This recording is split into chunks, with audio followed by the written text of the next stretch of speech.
Muy bien, hermanos, pues vamos ahora sí a dar inicio. Estamos en la tercera sesión del el estudio de la oración. Y estuvimos viendo la semana pasada, si me quieren ayudar, vamos a ver a quién le preguntamos, quién recuerda, cuál fue el tema, pues, de la segunda sesión. ¿Qué estuvimos hablando? La adoración. ¿Por qué la adoración, hermanos? ¿Por qué la adoración? Recuerde, porque hay un protocolo para nosotros acercarnos bíblicamente al Señor en oración. Y ese protocolo, ¿recuerda usted las siglas? ¿Cuáles eran? ACTS, ¿verdad? ACTS. Y la A obviamente corresponde a adoración. Eso fue lo que hablábamos. Bueno, yéndonos un poquito más atrás, obviamente hablábamos de que la oración debe ser ferviente, debe ser constante, debe ser la característica de un cristiano. Segunda sesión hablábamos de la adoración. Solo de nuevo para recordar un poquito, ¿qué es adoración?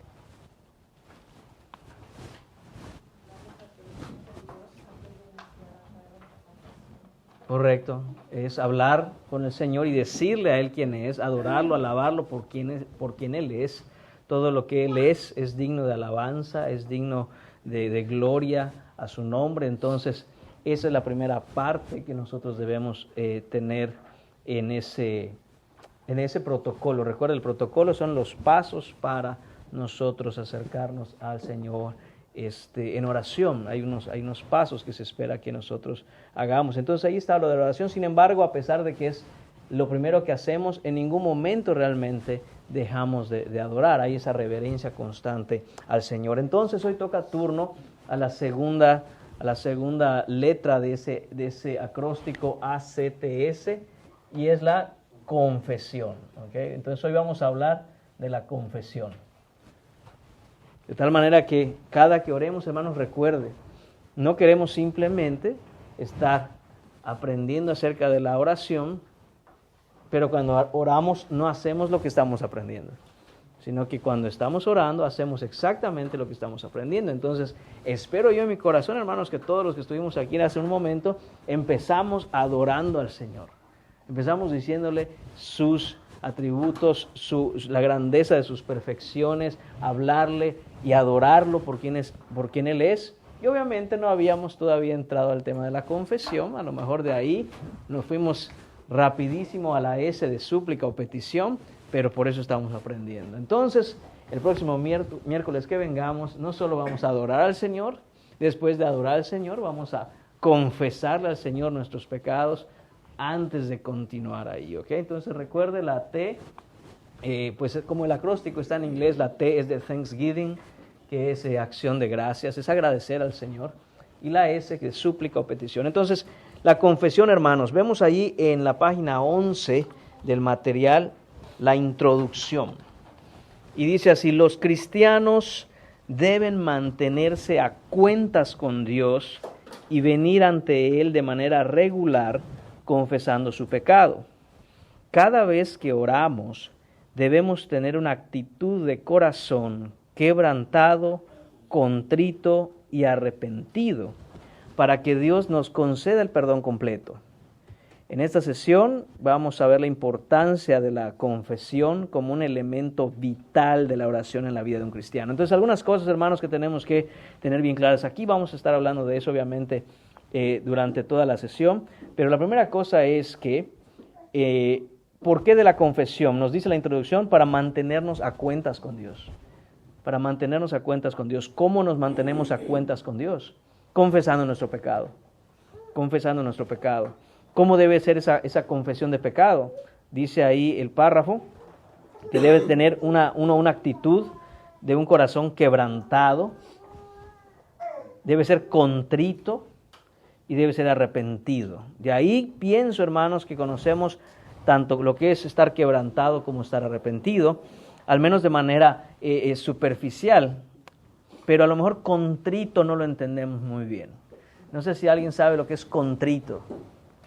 Porque cuando predicamos el Evangelio, muchas veces hemos escuchado que podemos acercarnos a Dios. Él no echa fuera un corazón contrito y humillado.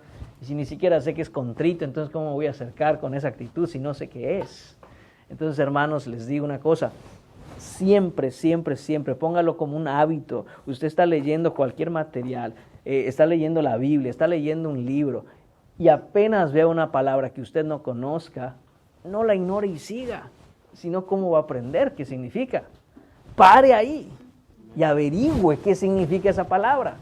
Porque entonces dice, sí, ya leí todo el libro. ¿Y qué es contrito?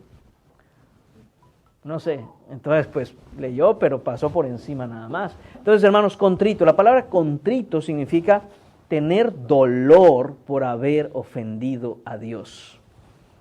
Es así en términos sencillos y prácticos. Porque hay un dolor en el corazón del cristiano porque ha ofendido a Dios. ¿Okay? Entonces, debemos tener una actitud así. Un corazón quebrantado, un corazón dolido porque ofendimos a Dios, y un corazón arrepentido, que es queremos dejar de hacer eso para dejar de ofender a Dios. Entonces, hermanos, otra cosa importante que vemos ahí es que esto es un elemento vital en la oración. Es decir, no podemos, hermanos, simplemente pasar por alto la confesión de nuestros pecados ante el Señor. Objetivos de aprendizaje.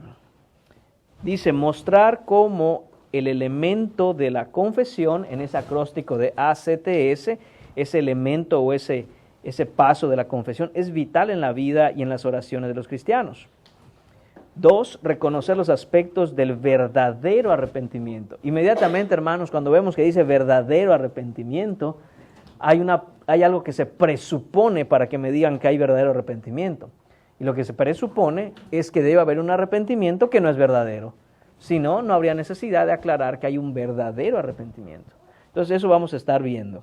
Pero ya de entrada en los objetivos nos dejan claro que puede haber un arrepentimiento que no es verdadero, mientras que hay un verdadero arrepentimiento.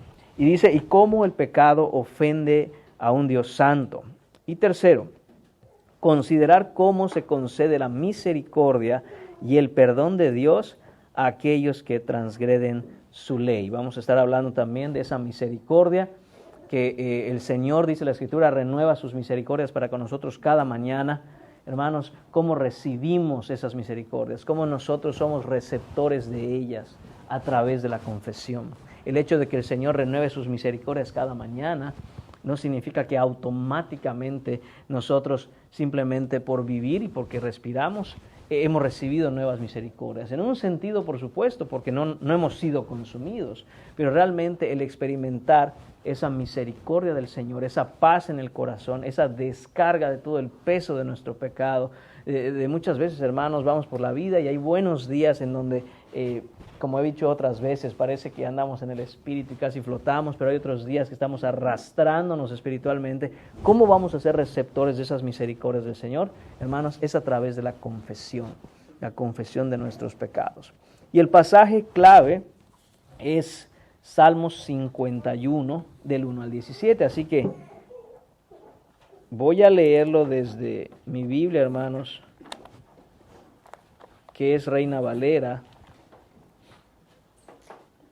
y puede ir preparándose, sea que lo quiera leer en uno o en el otro, pero Salmo 51 es un salmo que todos debiéramos conocer, tener claro. Dice Salmo 51, al músico principal, Salmo de David, el que escribe este salmo es David, y dice, cuando después que se llegó a Betsabé, vino a él Natán el profeta. Si usted conoce la historia, sabrá que David había cometido un pecado gravísimo, tanto de adulterio como de asesinato, y Natán el profeta lo desenmascara, digámoslo así. Al ratito vamos a ver si hay tiempo para leer esa historia, pero por lo pronto vamos a leer los versículos del 1 hasta el 17. Y dice así, esa es la manera en que David ora a Dios, habla con Dios después de darse cuenta de su gran pecado. Dice, ten piedad de mí, oh Dios, conforme a tu misericordia. Conforme a la multitud de tus piedades, borra mis rebeliones. Lávame más y más de mi maldad y límpiame de mi pecado. Porque yo reconozco mis rebeliones y mi pecado está siempre delante de mí. Contra ti solo he pecado y he hecho lo malo delante de tus ojos, para que seas reconocido justo en tu palabra y tenido por puro en tu juicio. He aquí en maldad he sido formado y en pecado me concibió mi madre. He aquí tú amas la verdad de lo íntimo y en lo secreto me has hecho comprender sabiduría. Purifícame con hisopo y seré limpio. Lávame y seré más blanco que la nieve. Hazme oír gozo y alegría y se recrearán los huesos que has abatido. Esconde tu rostro de mis pecados y borra todas mis maldades. Crea en mí, oh Dios, un corazón limpio y renueva un espíritu recto dentro de mí.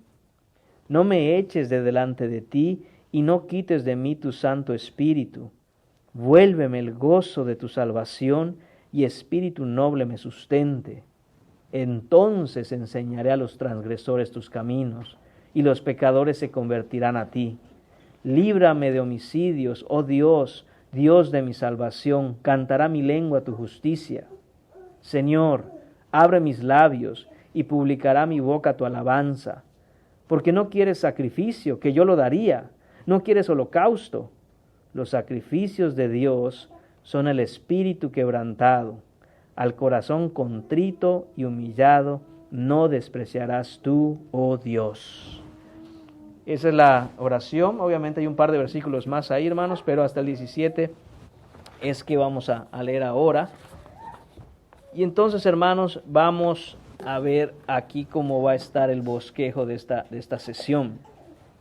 La primera cosa está, ya la platicamos un poquito, está en la importancia de la confesión. Porque es importante que cuando nosotros nos acerquemos a Dios, confesemos nuestro pecado, ¿no? Tenemos que estar a cuentas con Dios. Dice el punto 1, los cristianos deben mantenerse, note eso, deben mantenerse, es algo que debe ser constante, a cuentas con Dios. Dice, y deben venir ante Él con regularidad confesando su pecado. Entonces, ahí está, lo repito, hermanos, lo dijimos en la introducción y debemos tenerlo bien claro. ¿Cómo sé que estoy a cuentas con Dios? Porque confieso mi pecado. Pregunta, hermanos, ¿cuándo lo confieso?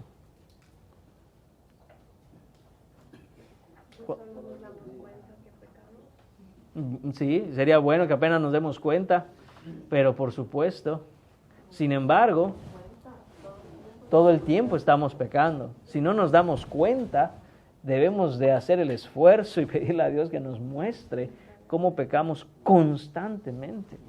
Constantemente, hermanos, estamos pecando. Eso habla de nuestra naturaleza como seres humanos, que es una naturaleza pecaminosa. Entonces, constantemente faltamos a la ley de Dios. Entonces, en el tiempo de oración, hermanos, que debemos tener todos los días debemos confesar a Dios nuestros pecados. Todos los días. Usted sabe que no somos católicos romanos, no somos romanistas, ni tenemos un papa o un sacerdote para ir y confesarle nuestros pecados a un sacerdote que nos digan, reza 10 Padres Nuestros y 20 Aves Marías y ya. No, nosotros directamente con Dios vamos, abrimos nuestro corazón y después de haberlo adorado, le decimos, Señor, he pecado contra el cielo y contra ti. Esto es lo que he hecho durante el día, perdóname. Entonces, muchas veces, hermanos, es un buen ejercicio, por ejemplo, si uno tiene una oración nocturna, un tiempo de oración nocturno, es un buen ejercicio recordar durante el día cómo hemos estado. Si somos cristianos, el Espíritu Santo nos va a redarguir y nos va a mostrar durante el día, esto. Y hermanos, pues a veces hay que hacer una lista y decir, Señor, perdóname, en la noche hablamos de esto. No, y anotarlo ahí porque hice mal, perdóname. ¿Okay? No basta simplemente en el momento de decir, perdóname. ¿No? Hay que tener ese tiempo con Él para estar a cuentas con Él.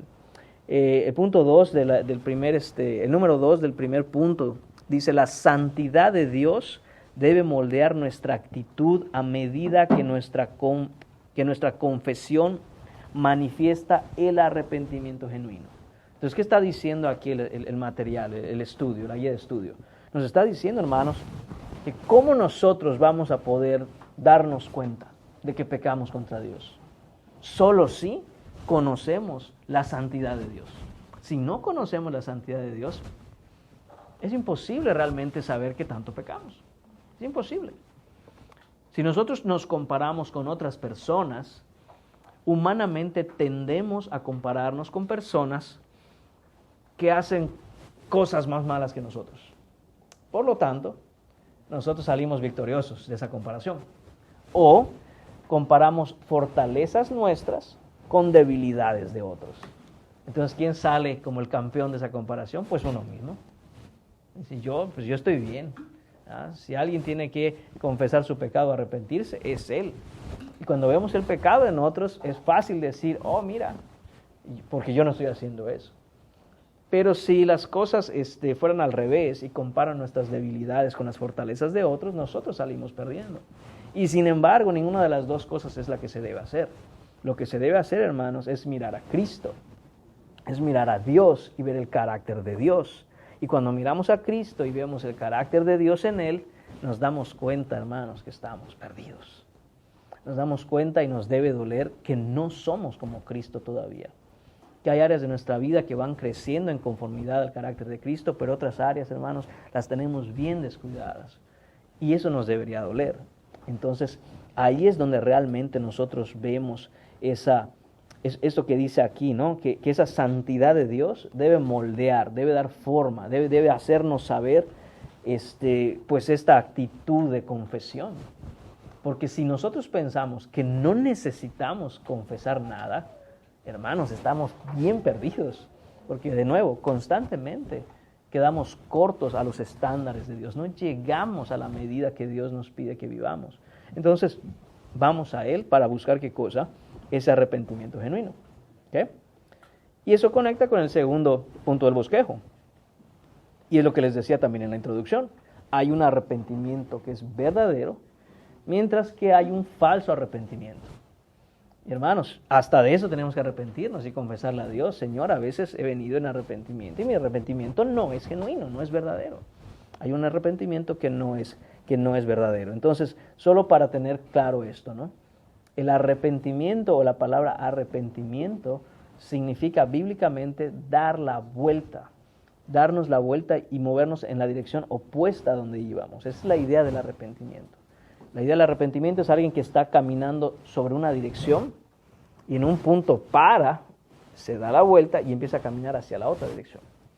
Porque si sigue caminando en la dirección que iba, va a llegar a un destino y ese destino es la condenación. Pero si uno para y se da la vuelta y empieza a ir hacia el otro, al destino opuesto, ese destino es la salvación. Entonces, eso es lo que se debe entender como arrepentimiento. Arrepentimiento no es, me sentí mal por lo que hice. Hasta los inconversos se pueden sentir mal por cosas que hicieron. Tengo remordimiento de conciencia. Eso no es el arrepentimiento bíblico. La gente no necesita ser cristiana para que le remuerda la conciencia de lo que hizo. Entonces, hay una palabra que vemos aquí en el material, que quizás nunca la había visto. Yo, para decirle la verdad, hermanos, conocí esta palabra hace muy poco, no en este estudio, pero fue apenas hace unos meses y no tenía que ver con este estudio. Pero me gustó verla de nuevo y dije, aquí estás de nuevo, esta palabra que nunca usamos realmente. Y la razón por la cual nunca la usamos, hermanos, es porque es una palabra teológica. En teología se dice atrición, ahí está en el punto número 1, atrición. ¿Ok? Entonces, ¿qué es la atrición? Hermanos, ahí está definido. Dice, es el arrepentimiento que está motivado por el deseo de escapar y no pagar el costo por nuestro pecado. Es un temor al castigo o a las consecuencias. ¿Ok? Eso es lo que se llama atrición. Entonces, si una persona viene y dice, no, yo no lo vuelvo a hacer, porque está aterrado de lo que le puede pasar como consecuencia de su pecado, las consecuencias graves de su pecado, y jura que jamás lo vuelve a hacer. Pero lo que lo está motivando a decir eso no es un genuino conocimiento de quién es Dios y haberlo ofendido. No es un amor por Jesucristo y decir, Señor, tú no esperas que yo viva de esta manera. No, sino que como hay una consecuencia que va a recibir por ese pecado, entonces tiene miedo. Y como dicen en mi tierra, hermanos, el miedo no anda en burro. El miedo mueve. El miedo mueve. Y hermanos, hasta cierto punto el tener temor por las consecuencias tiene su utilidad, pero no es ese el arrepentimiento que el Señor nos manda a tener cuando vamos en confesión de nuestros pecados a Él. El miedo hacia las consecuencias negativas que alguna acción pecaminosa pueda tener ayudan a mantenerte por lo menos un poco alejado de eso. Pero de nuevo, ese no es el punto ni es lo que el Señor nos pide que tengamos únicamente. ¿Okay? Entonces, a veces nuestro arrepentimiento, entre comillas, es más bien atrición que otra cosa. ¿Qué pasaría si no existieran consecuencias contra nuestro pecado? Pues si alguien tiene atrición y no tiene realmente un arrepentimiento genuino, esa persona seguiría pecando sin ningún problema. Es el típico que mientras no me descubra, lo puedo seguir haciendo. Pero si veo que me van a descubrir, le paro. No, eso es atrición. Tienes miedo a las consecuencias graves que pueda ocasionar algún pecado, pero no te duele pecar. Entonces, eso, hermanos, es un arrepentimiento falso. No hay realmente un arrepentimiento, solo hay un temor de que te pueda pasar algo. Como aquel que planea un robo y mientras no lo descubran, va a llevar a cabo el robo del banco, digamos. O sea, no, eso es su propósito, es lo que él quiere. Pero si se da cuenta que lo van a descubrir, entonces mejor paro. Entonces, hermanos, yo sé que este es el tema de la oración. Sin embargo, quiero hacer unas aplicaciones que no quisiera dejar pasar. Y esta aplicación que quiero hacer con el tema de la atrición y el verdadero arrepentimiento tiene que ver con nuestros hijos. Si nosotros estamos instruyendo a nuestros hijos cristianamente, no hagamos que en su corazón se forme simplemente un deseo de tener atrición. Porque entonces ese va a ser un hábito en su vida. Y si pensamos que un día van a venir al Señor, si hemos creado ese hábito en su vida, hermanos, yo sé, el Señor puede cambiar eso en un instante si Él quiere. Pero también sabemos que las consecuencias de vivir una vida completa de una manera, luego es más difícil cambiar esas cosas, humanamente hablando. Y hermanos, lo digo porque es fácil moldear el corazón de un niño a tener miedo a las consecuencias. Pero un verdadero arrepentimiento no es eso. Un verdadero arrepentimiento es ese dolor que tenemos por ofender a Dios. Y usted me dirá, ¿y cómo podemos formar ese dolor en el corazón de nuestros hijos por ofender a Dios? Si a lo mejor no han hecho ni siquiera una confesión de fe. Pienso en los niños, hermanos, en realidad. Porque una vez que estamos crecidos, hombre, la verdad es que poco se puede hacer en ese sentido de que desde chiquitos estar educándolos. Entonces dice uno, ¿cómo puedo formar ese verdadero arrepentimiento en mis hijos y no simplemente una atrición? Hermanos, tiene que ver con que nosotros como padres modelemos la manera en que Dios Padre es para con nosotros. ¿Por qué debe dolerme ofender a Dios Padre? Porque le amo, porque tengo una relación con Él. No me da igual ofenderlo. Entonces, si yo desarrollo una relación con mis hijos en donde el amor es la clave que conecta nuestros corazones, le va a doler a mi hijo cuando yo le explique cómo su pecado me lastima. Antes que simplemente decir, aquí tengo la vara y vas a ver si te portas bien. Sí, eso va a cambiar la conducta, claro. ¿Por qué? Porque da miedo. Hermano, si me sacan una vara, hasta yo me porto bien. Pero, hermanos, no es lo que busca el Señor, simplemente una conducta. Entonces, hermanos, cierro la aplicación que doy a esto para con los niños, regreso al tema de la oración, y nosotros, pues ya crecidos, hermanos, tenemos que pedir al Señor que nos ayude, y no solo que nos ayude, sino que nosotros intencionalmente nos fijemos cuando estamos teniendo atrición en vez de verdadero arrepentimiento. ¿Okay? El 2 dice la verdadera confesión y el arrepentimiento contrito, y ahí está lo que hablábamos. Implican un dolor piadoso por haber ofendido a Dios. Ese es el verdadero arrepentimiento. Hermanos, no puede suceder ¿cómo decirlo?, automáticamente. ese dolor por nuestro pecado. Y la razón es que somos de carne, hay pecado en nosotros, necesitamos tiempo en oración, mirando quién es Dios, lo que vemos en el punto anterior de la santidad de Dios, y cómo yo he ofendido a este Dios santo. Y si soy cristiano porque amo a Dios, me va a doler haber pecado contra Él. Y entonces mi confesión de pecado será genuina, porque me duele verdaderamente haberle fallado al Señor. ¿Okay?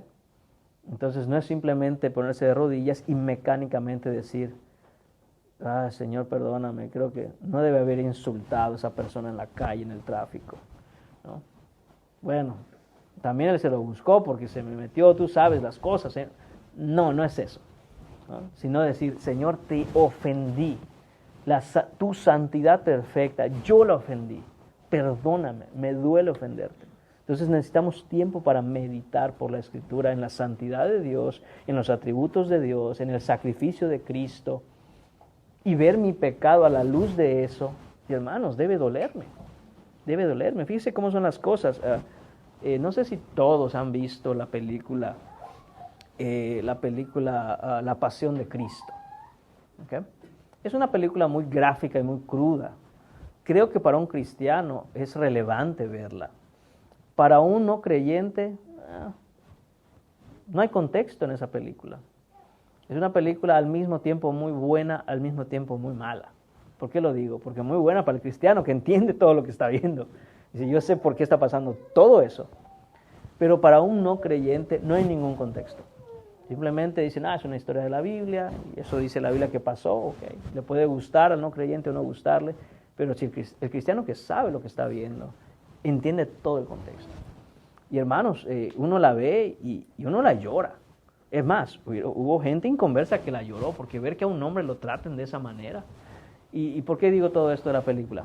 Porque hermanos, cuando entiendo de nuevo como cristiano todo el contexto de la película y veo gráficamente, que probablemente en la vida real fue mucho peor, cuando veo gráficamente lo que sufrió Jesucristo, tengo que entender una cosa. Él sufrió todo eso y pasó todo eso a causa de mis pecados. Yo lo puse en esa cruz. Por mi culpa, Él sufrió lo que sufrió.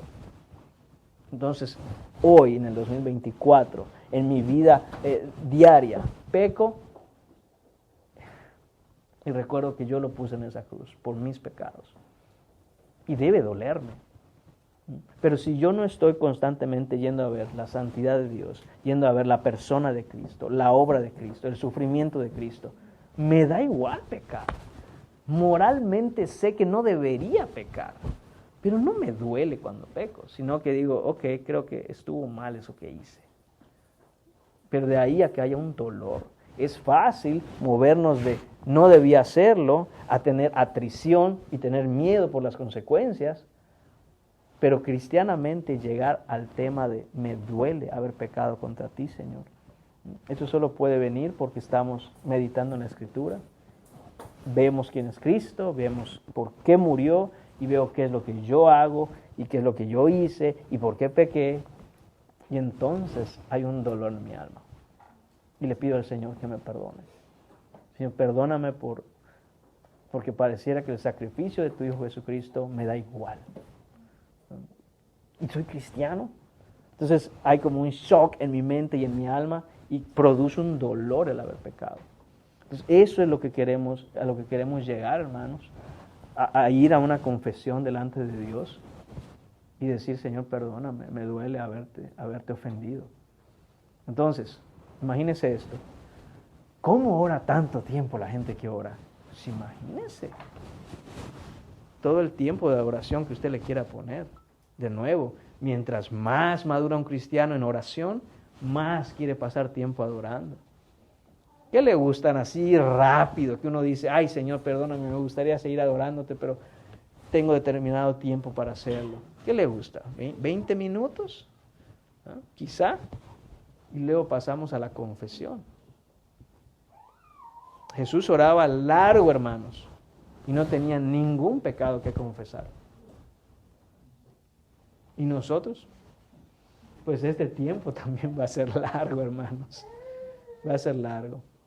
A menos que alguien diga, la verdad yo 2 minutitos estoy listo. No, hermano, pues pongámoste aquí enfrente y digamos, miren, he aquí un hombre casi como Cristo, ¿no? No tiene pecados, 2 que 3 y 2 minutitos ya está listo el hombre o la mujer. Entonces, hermanos, no quiere decir que tiene que haber determinado tiempo, que si no hace uno media hora no vale. No se trata de eso, se trata de que genuinamente vayamos y hablemos con el Señor y nos pongamos a cuenta con Él para desarrollar un verdadero arrepentimiento y decir, Señor, perdóname, me duele haberte pecado. ¿Okay? Si no me duele haber pecado contra ti, pues hermanos, podemos pasar a todo lo demás, pero no hemos resuelto esto. Y sí, la verdad, seamos honestos, el Señor en su misericordia, hermanos, somos sus hijos. Y de nuevo, creo que puse este ejemplo la semana pasada. Nuestros hijos a veces hacen las cosas como no les dijimos que las hagan, pero igual son nuestros hijos y los seguimos amando. Pero nos alegramos cuando nuestros hijos hacen y aprenden las cosas que les pedimos que hagan. Y esto es el tema de la confesión. Hermano, ¿ibas a hacer una pregunta? Con respecto de eso, ¿hay que confesar los pecados por nombre? Sí, hermano. De hecho, aquí va a estar adelantito. ¿Ok? Va a estar adelantito. Sí, solo digo, Señor, fíjese cómo somos. Señor, perdóname si es que te he ofendido. ¿Cómo que si es que? ¿Y tú crees que no? ¿No? Bueno, después damos el siguiente paso, ¿no? Señor, perdóname por los pecados que cometí hoy. Ok, sí, ya dimos un pasito más. Ya no estamos asumiendo el si es que he pecado, ¿no? He pecado. Ajá, y el Señor dice, ¿y cuáles son? ¿Y cuáles son? ¿No? De nuevo, pongo el ejemplo de los hijos, porque siempre pienso, ¿no? Nosotros como padres tenemos hijos, Dios es padre, somos sus hijos. Entonces, creo que puede ayudarnos a entender esa relación si somos padres. ¿Qué pasa? Que a veces nuestros hijos hacen algo, no estuvo bien, y uno les dice, por lo menos pide perdón, discúlpate, y se voltean nuestros hijos y, perdón. ¿Qué uno dice? ¿Y perdón por qué? ¿No? Porque por lo que te dije. O sea, no estás entendiendo nada. ¿Ah? No estás entendiendo por qué esto es grave, no estás entendiendo. Y a veces hacemos eso con el Señor, que es nuestro Padre. Dice el Señor, no, espérate, hijo, estás entendiendo la gravedad de lo que hiciste. Estoy dispuesto a perdonarte, pero necesito y quiero que entiendas la gravedad de haber pecado. Entonces, por eso es necesaria esa confesión. Y ahorita vamos a llegar allá, hermano, con lo con lo de por nombre o específico. Hermana, ¿alguna pregunta? Digamos que pecamos y sabemos que pecamos y oramos en ese momento. Sí. Perdón de pecado. ¿Tenemos que confesarlo después también? En el momento pedimos perdón, claro. En el momento, como decía la hermana, ¿no? Si porque muchas veces pasa eso, no hacemos algo y, oh, Señor, a lo mejor tomamos un tiempo y perdóname, Señor. Pero en el momento de la oración es necesario porque ese es el protocolo que nos ha pedido el Señor. Es como decirle al Señor, Señor, sé que pequé, perdóname, pero vamos a tratar este asunto con más calma y bien cuando tenga yo mi tiempo de oración.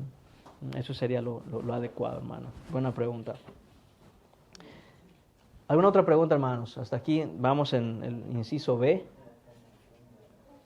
Ok, inciso C. Sí, hermana.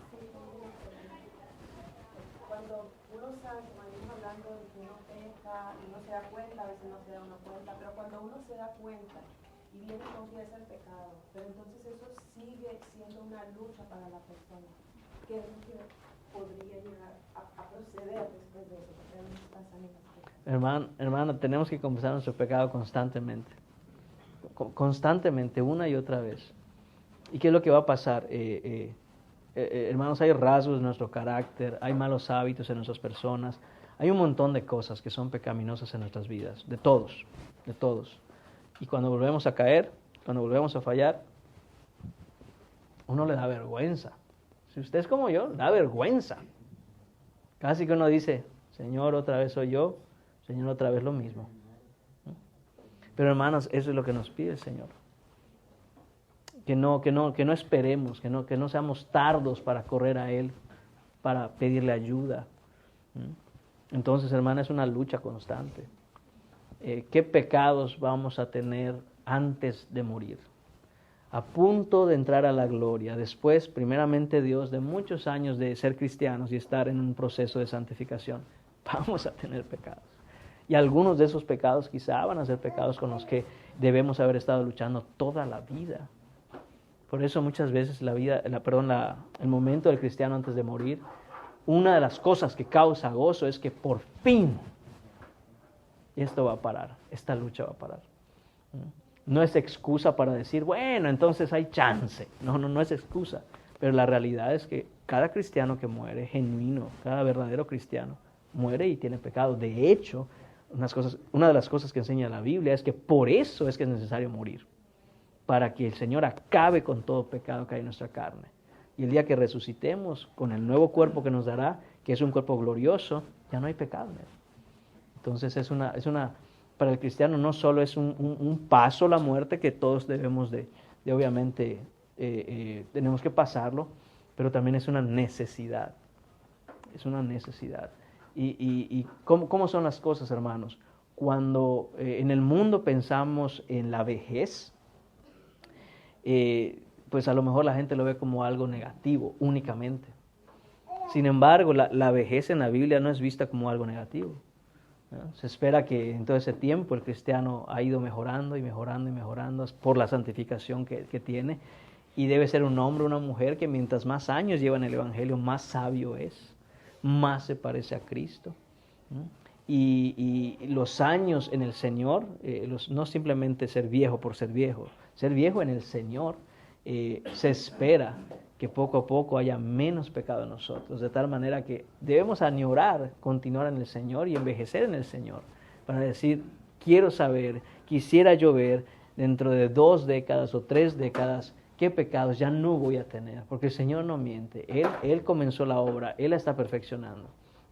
Y hay otras cosas con las que seguiremos luchando, pero el punto es que tenemos que ir constantemente al Señor en oración, a confesarle para que nos ayude. De hecho, antes de pasar al inciso C, no terminé de leer el punto 2 del inciso B. Dice que ese dolor por haber ofendido a Dios resulta en un alejamiento genuino del pecado. Entonces, poco a poco, ese dolor que tenemos empieza a hacer que ese pecado vaya saliendo en nuestra vida, hay pecados que simplemente el Señor hace así y desaparecen, nunca más tenemos problemas con Él.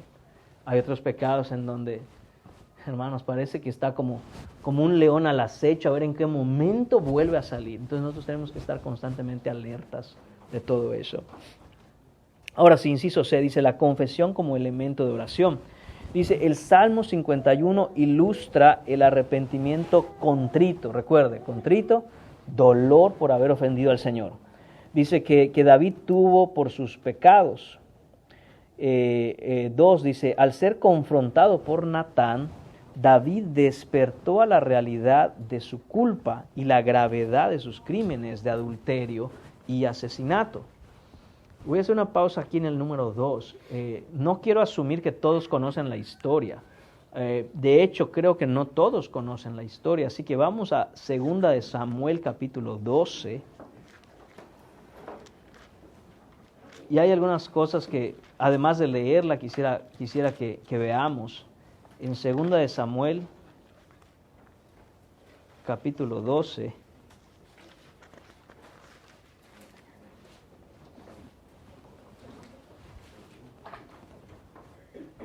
Después de que David ya había cometido el pecado, después de que había cometido adulterio con Betsabé, la esposa de Urías. Urías había sido mandado al campo ahí de batalla en las primeras filas por órdenes de David, con el único objetivo de que lo mataran. Pues Betsabé ya hasta embarazada ya estaba. O sea, tenía David un problema gigantesco a causa de su pecado. Adulterio y asesinato, era su pecado. Y David, tranquilo en su casa, ¿no? Viendo cómo resolver su problema, porque atrición seguro tenía. Entonces dice, Jehová envió a Natán a David, y viniendo a él, le dijo, le va a contar una historia el profeta Natán a David. Y le dice, haga de cuenta que están platicando, le dice, David, había 2 hombres en una ciudad, el uno rico y el otro pobre. El rico tenía numerosas ovejas y vacas, pero el pobre no tenía más que una sola corderita, que él había comprado y criado, y que había crecido con él y con sus hijos juntamente, comiendo de su bocado y bebiendo de su vaso, y durmiendo en su seno, y la tenía como a una hija. Y vino uno de camino al hombre rico, y éste no quiso tomar de sus ovejas y de sus vacas para guisar para el caminante que había venido a él, sino que tomó la oveja de aquel hombre pobre y la preparó para aquel que había venido a él. Entonces se encendió el furor de David en gran manera contra aquel hombre y dijo a Natán, vive Jehová, que el que tal hizo es digno de muerte y debe pagar la cordera con 4 tantos porque hizo tal cosa y no tuvo misericordia. Entonces dijo Natán a David, tú eres aquel hombre. Vamos a parar ahí porque la historia sigue, pero puede leerla en casa. ¿Qué es lo que sucedió? Para David poder ver la gravedad de su pecado, Dios usa al profeta Natán y él tenía que ver qué sucedió desde una perspectiva externa en donde él mirara la magnitud de lo que había hecho. ¿Por qué?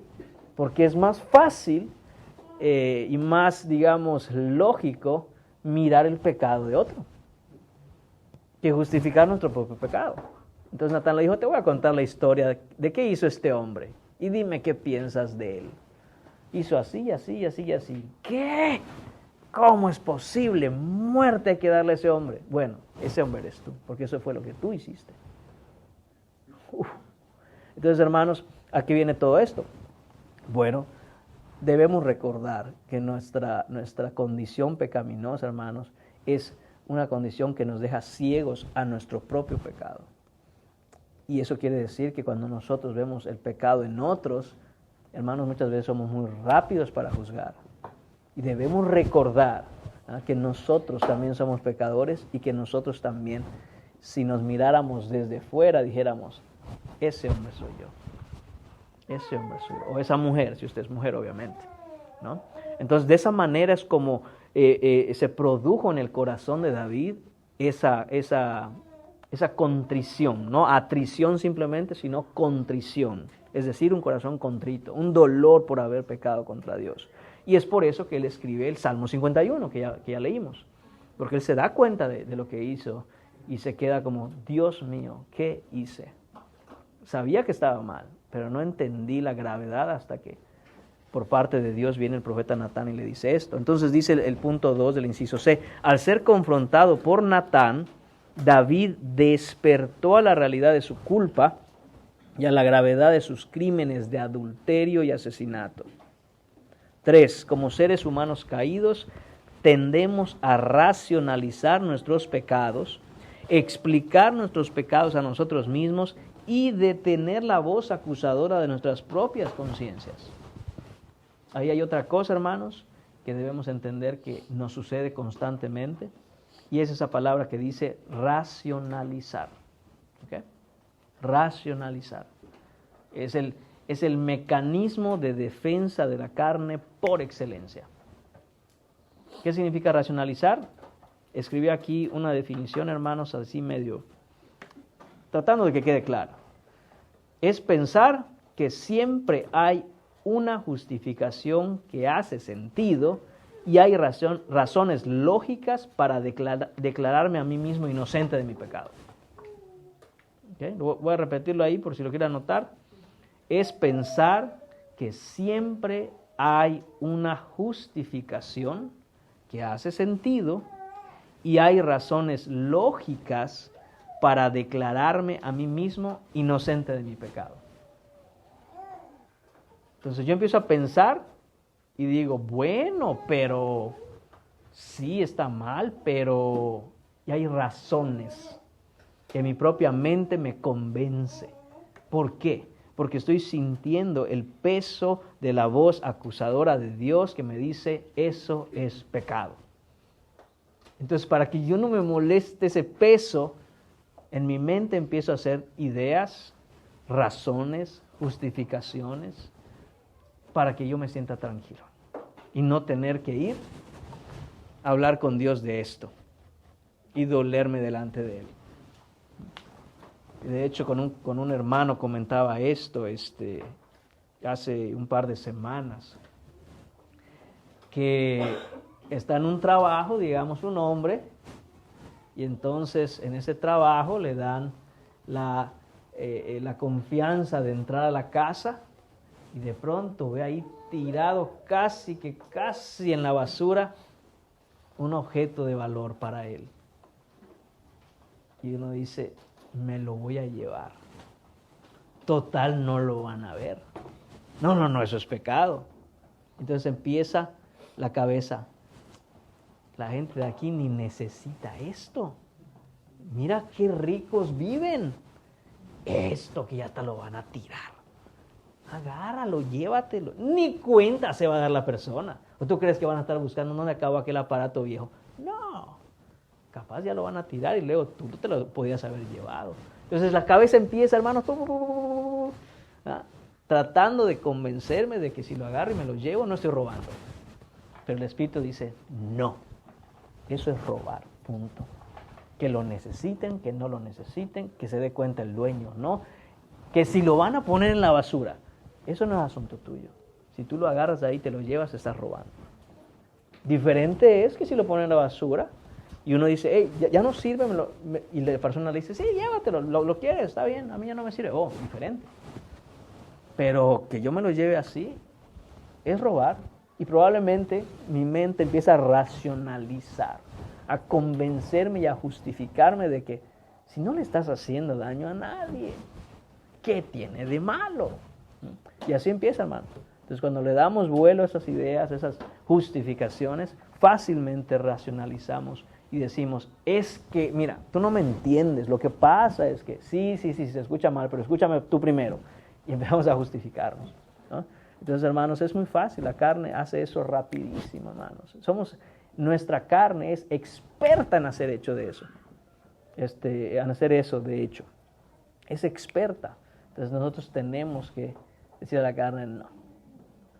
Yo sé que estás haciendo, carne, yo sé que solo estás racionalizando el pecado para yo sentirme tranquilo y justificado de poder hacer algo que no está bien. Y entonces no tener que ir yo delante de Dios a confesar mi pecado, si es que lo hago. Que de hecho pues no debería, ¿no? Bro, sí. Ahí respecto con esa misma rama, lo que está hablando ahí, es que cuando alguien compra algo que sabe que esa persona se lo robó, en esa parte ahí, ¿qué pudiéramos decir al respecto? Si yo compro algo que es robado. Sí, ve que hay gente que uno sabe que se dedica a eso. Sí. Y uno les compra, ¿no? Pues eso, ¿qué pudiéramos? Hermano, eso es pecado. Eso es pecado, punto. ¿Ah? Amén. Doble pecado, dice Víctor. Claro, eso usted está siendo cómplice de eso. Le está dando para que vaya a robar. Claro. Así de sencillo, es doble pecado. No hay que... este hermano hace buenas preguntas. No sé con quién ha hablado, pero qué bueno que las pregunta. No, hermanos, claro. Entonces, amén, no hay que preguntar. Uno puede racionalizar y decir, pero yo no lo robé. Él digamos, tiene su negocito, ¿no? Ahora, hermanos, diferente es que uno en ignorancia de verdad no sepa. Eso es diferente. Si en ignorancia yo no sé, no estoy pecando porque yo no lo sabía. Sin embargo, apenas yo sepa o sospeche de eso, digo, espérate. Porque si no estoy siendo cómplice, ¿okay? Estoy siendo cómplice de su pecado y también yo estoy pecando en ello. Y me gustó como dijo Víctor, y es doble pecado, ¿no? Doble pecado. Sí, amén. 4 dice, punto 4, el inciso C, David tenía un remordimiento genuino y desde entonces su oración de confesión se ha convertido en un modelo para los cristianos. Entonces, hermanos, eso subrayelo, si quiere, anótelo, qué sé yo, o no lo olvide. Es un modelo. Salmo 51 es un modelo para la confesión de pecados. Usted no sabe qué confesarle a Dios en sus pecados. Agarre Salmo 51 y vívalo con el Señor en oración, confesando su pecado. Y clámele al Señor como clamó David. Señor, perdóname por mi pecado. Perdóname, Señor. Lávame, límpiame. Inciso D. La misericordia de Dios. Dice el punto 1. David no pide justicia a Dios porque entiende claramente que es culpable. Más bien, se entrega a la misericordia de la corte. Súper importante, hermanos. Tenga cuidado con esos sentimientos de querer justicia. Créame, usted no quiere justicia. Usted quiere misericordia. Porque es muy fácil, hermanos, queremos que se nos haga justicia. ¿Por qué? Porque cuando alguien peca contra nosotros, queremos justicia. Pero el Señor no hace acepción de personas. No dice, a ver, Gabrielito, ¿a quién quiere que le hagamos justicia? Si Él dice, ¿quieres justicia, Gabriel? Vamos a hacer justicia con todos, porque no van a haber a unos con justicia y otros con misericordia. ¿Okay? Es justicia para todos y vamos a empezar contigo. Hagamos justicia contigo. David sabe que él no puede pedir justicia. Nunca. Él pide misericordia porque entiende que es pecador y entonces lo que necesita es misericordia. Justicia es dar a la persona lo que merece. ¿Y qué merecemos como pecadores? El juicio de Dios. No queremos justicia, le clamamos al Señor que no haga justicia sobre nosotros porque somos pecadores, sino que clamamos a otro de sus atributos que es la misericordia. ¿Qué es la misericordia? No dar el castigo que se merece una persona y en su lugar librarlo de ella. Eso es lo que queremos, misericordia. Señor, ten misericordia de mí. Porque si haces justicia conmigo, llevo al infierno. Es lo que va a pasar conmigo si Dios hace justicia conmigo. Lo que quiero que Dios haga conmigo es que tenga misericordia de mí, que tenga misericordia de nosotros. Es un Dios misericordioso. Entonces eso David lo sabe, eso es lo que David busca y no pide de ninguna manera que se haga justicia. 2, David no hace ningún intento de justificar lo que hizo, sino que clama a Dios por misericordia. Ahí está. No vamos a Dios a orarle y a confesarle, a tratar de convencer a Dios de que no estuvo muy mal lo que hice después de todo. No, admitimos delante de Dios que estamos mal, que hicimos mal, que ese acto que llevamos a cabo nació de una carne humana que es malvada y perversa. Y por eso le pedimos a Dios ayuda. Señor, ayúdame, perdóname, límpiame, mata mi carne, Señor. Pero no me dejes, no me abandones. 3, David suplica a Dios que lo trate según el esed de Dios. Esa palabra esed, hermanos, es como se conoce el atributo de su misericordia en hebreo. Entonces los judíos, el pueblo de Dios, el pueblo de Israel, tenían muy claro lo que es el esed de Dios. Constantemente pidiendo, Señor, trátanos según el esed tuyo, según tu misericordia. ¿Por qué? Porque en su misericordia Él nos ama y es fiel para borrar nuestras transgresiones. 4. Estos pecados estaban atormentando a David y él quería que desaparecieran y fueran removidos. Él buscó ser lavado y limpiado completamente de toda iniquidad. Y esto conecta, hermanos, con nuestra primera carta de Juan. Recuerda usted en el capítulo 1, versículo 9. El 8 dice que si decimos que no tenemos pecado, somos mentirosos y le hacemos ser mentiroso. Pero que si confesamos, dice el versículo 9, que si confesamos nuestros pecados, ahí está, Él es fiel y justo para perdonarnos nuestros pecados y limpiarnos de toda maldad. Sí, hermana. Cuando David se arrepiente de sus pecados, el Señor lo perdona. Sí. Pero están las consecuencias, que fue lo que vivió David. Correcto. O sea, el Señor nos perdona, pero tenemos que cargar con las consecuencias. Así es, hermana. Así es, hermana. Hay consecuencias. Y de hecho va a aparecer un poquito más adelante el hecho de que una verdadera confesión admite, reconoce que si hay consecuencias las debo enfrentar. Ese es un verdadero arrepentimiento. Señor, me has perdonado delante de ti. No hay nada que obstaculice después de una genuina confesión, no hay nada que obstaculice nuestra relación. Sin embargo, aquí en la tierra, eso que hice puede tener consecuencias y estoy dispuesto a asumir las consecuencias de mi pecado. Es bueno que lo mencione, hermana, porque muchas veces pensamos, pero si Dios ya me perdonó, ¿no? ¿Y qué tiene que ver eso con que no tenga consecuencias? Pues es que ya estoy perdonado. Sí, gloria a Dios, estás en paz para con Dios, pero las consecuencias hay que enfrentarlas. Imagínese un hombre que asesina a otro y la policía lo agarra y lo sentencia, le dan años de prisión. Y en esa prisión conoce al Señor. Él se arrepiente, él está en paz para con Dios, es perdonado, si ha creído en el Señor genuinamente, cuando muera irá a la gloria con el Señor, irá al cielo. Pero tiene que pagar su condena en la cárcel. Y de hecho, él se va a sentir tranquilo con esa decisión porque sabe que eso es lo justo. Y que gracias a Dios, en medio de eso, el Señor lo salvó y lo perdonó. Pero no dice, oigan, ¿saben qué? Ya soy cristiano y quítenme la sentencia. No, hay consecuencias que hay que enfrentar. En su misericordia hay ciertas cosas en las que el Señor obra de tal forma que puede librarnos, si Él quiere, si es su voluntad, de ciertas consecuencias. Pero nunca debemos pensar que el hecho de que no hayan consecuencias de nuestro pecado quiere decir que Dios está contento con lo que hicimos. De hecho, cuando vemos en el Antiguo Testamento a los reyes de Israel, muchas veces no habían consecuencias inmediatas para las perversidades de esos reyes, sino hasta después. Y esos reyes durante ese tiempo decían, bueno, si Dios no ha hecho nada, es que estamos bien. Y no necesariamente. Las consecuencias pueden llegar en cualquier momento, si así Dios lo decide. Inciso E, el perdón de Dios.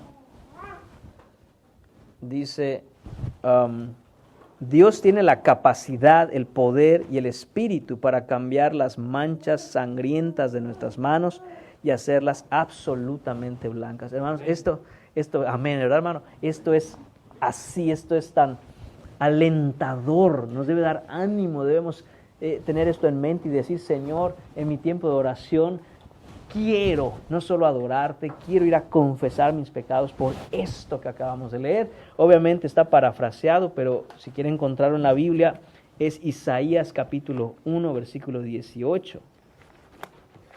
Y a ver si alguien lee ahí en voz alta, Isaías capítulo 1, versículo 18, por favor.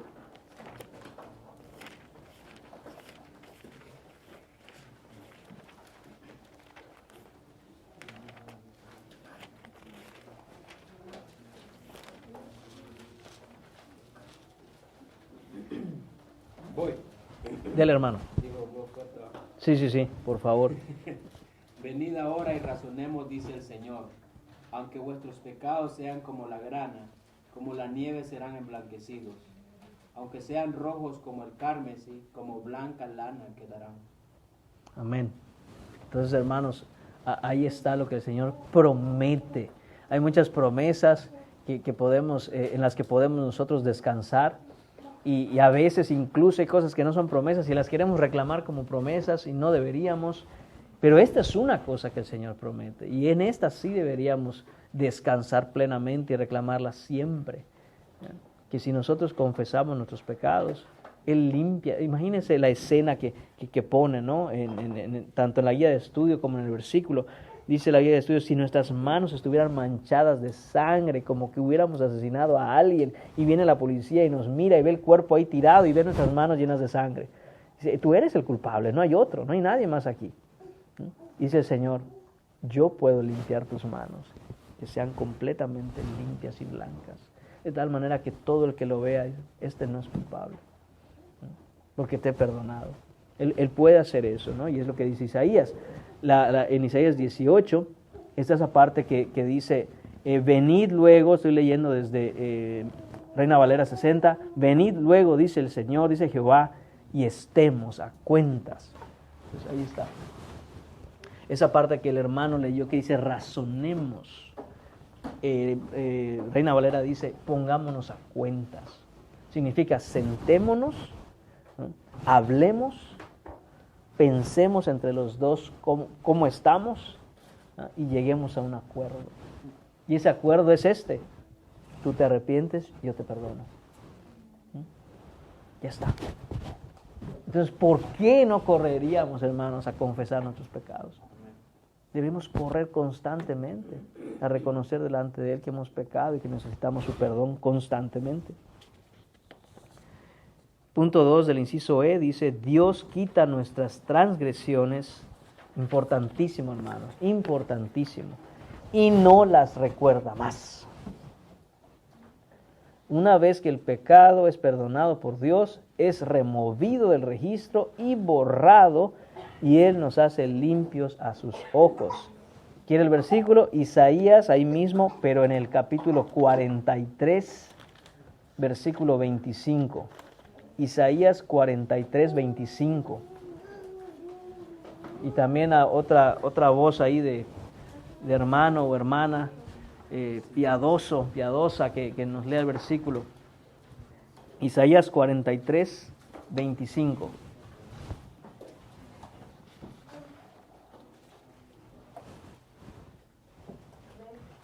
Hermana, por favor.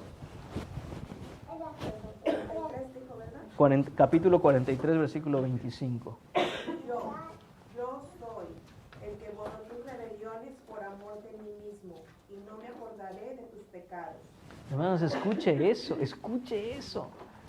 Dice Dios, yo soy el que los borro. Nadie más los puede borrar. Tú no los puedes ocultar. Nadie puede venir a quitártelos. Y cuando yo los borro, dice el Señor, yo no los recuerdo nunca más. Qué impresionante, hermanos.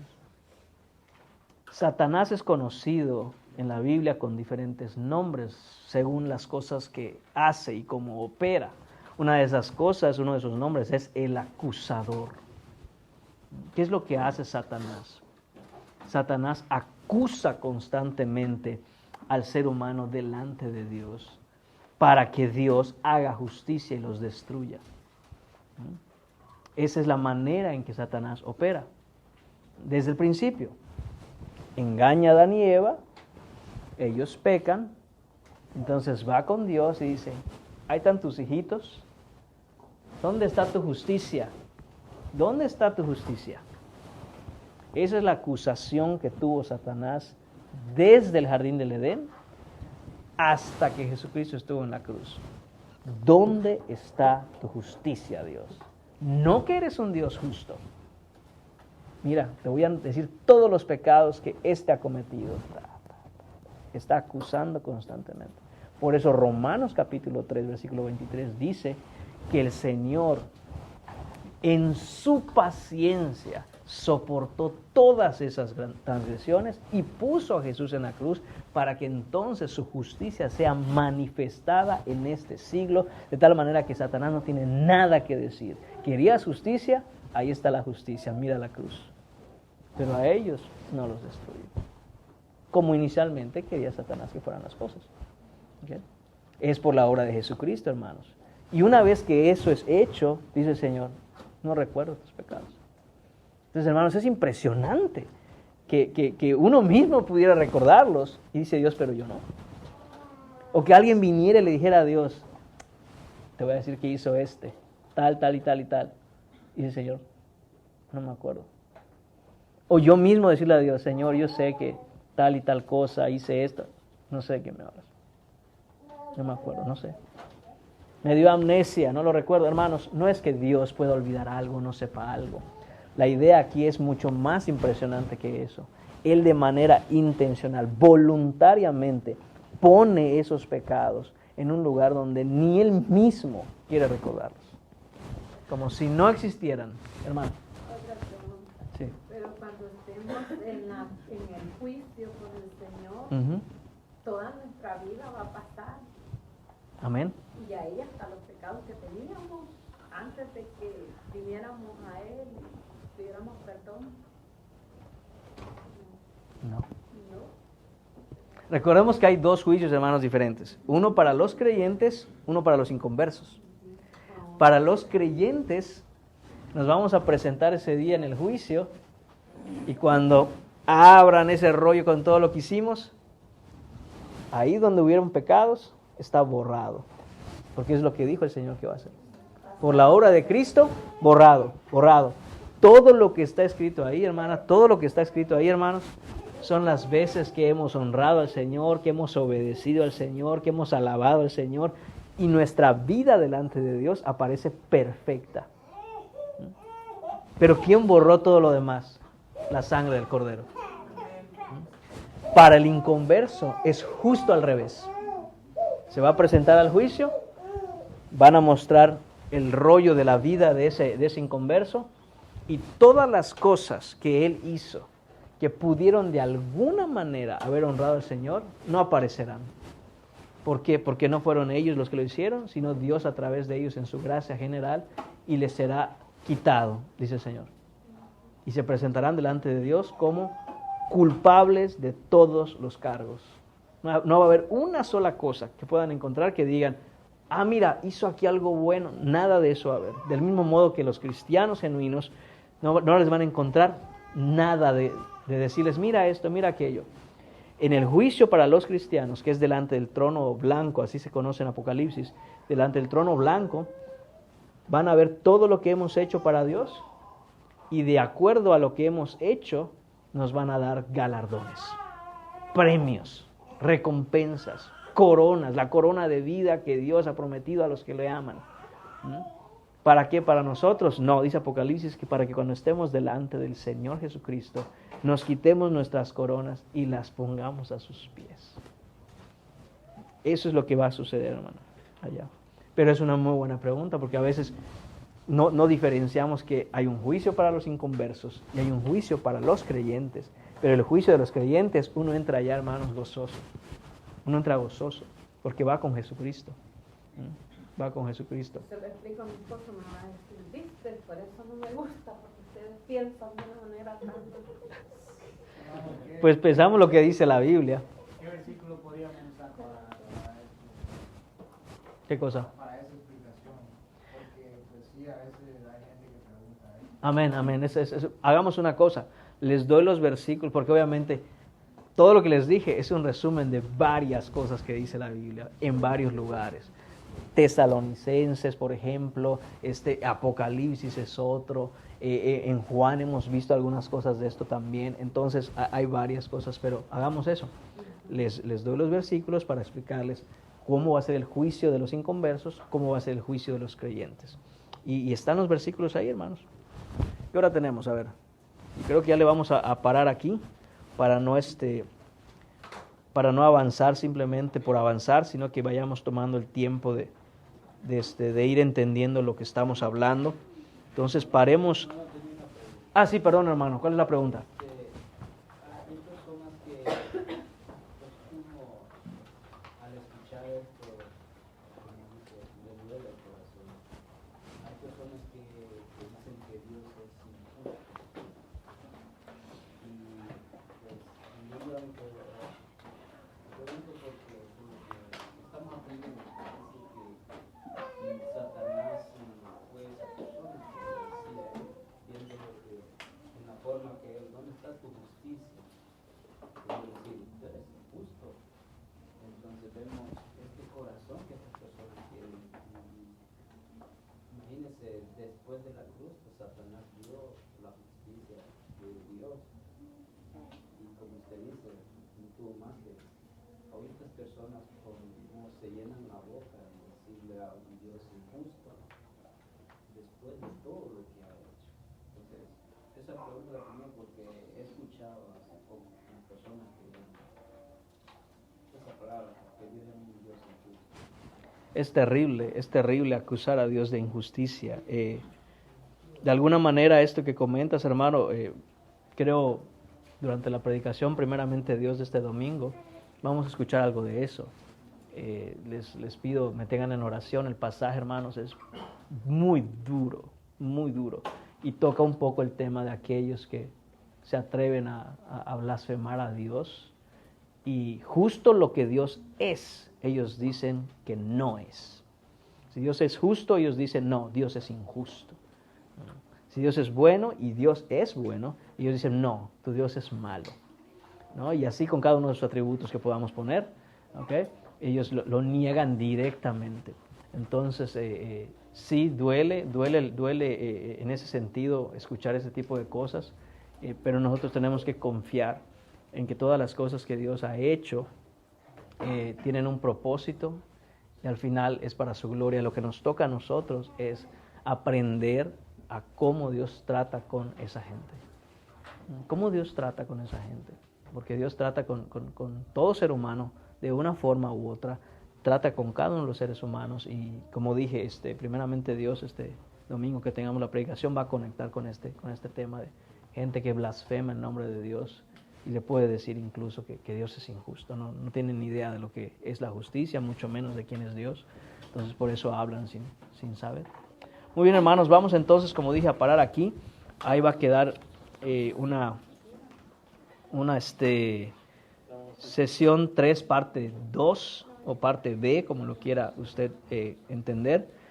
Y nada más recordemos entonces, terminamos el inciso E, comenzaremos el próximo miércoles con el inciso F y más adelante. Puede obviamente usted seguir avanzando, venga preparado para sus preguntas, sea que las tenga y hágalas, está bien, está perfecto, o sea que quiera usted igual responder las preguntas que están ahí. Hay preguntas de discusión, así que el próximo miércoles nos espera una sesión igual con bastante por aprender, hermanos, y espero esté siendo de mucha edificación y provecho para ustedes. Vamos a orar, hermanos. Señor y Padre, te damos gracias en esta noche, Señor, gracias por tu bendita misericordia. Padre, ayúdanos cada día a entender de una manera mejor y más profunda, Señor, la gran necesidad de una genuina confesión de pecado, Señor. Padre mío, vemos como bien estaban establecidos en los objetivos de esta guía de estudio al principio, de ver, Señor, que es vital para el cristiano incluir en el tiempo que tiene de comunión contigo, Señor, este tiempo de oración, de confesión, Señor, de ponernos a cuentas contigo. Señor, gracias porque estamos aprendiendo. Señor, queremos adorarte en nuestro tiempo de oración. Queremos confesar nuestros pecados, Señor, sabiendo que tú eres fiel y justo para perdonarnos nuestros pecados y limpiarnos de toda maldad. Señor, gracias, Señor, porque tú nos recuerdas más nuestro pecado. Gracias, Señor, porque todo lo que tú has dicho, Señor, lo vemos cumplirse al pie de la letra en nuestras vidas, Señor. Éramos pecadores, Señor, destituidos de tu gloria, y por los méritos de tu Hijo Jesucristo, Señor, nos salvaste, porque nosotros, Señor, nuestro pecado lo clavó a esa cruz, Señor. Ahora, Señor, debemos vivir, Señor, dolidos cuando fallamos, Señor, y no logramos llegar al estándar, Señor Padre, pero confiando que tu Santo Espíritu, Señor, nos fortalece y confiando, Señor, que un día la lucha contra el pecado acabará, Señor, y de hecho, Señor, estaremos en tu presencia en donde no hay pecado. Te lo pedimos todo, Señor, en el nombre de tu Hijo Jesús. Amén.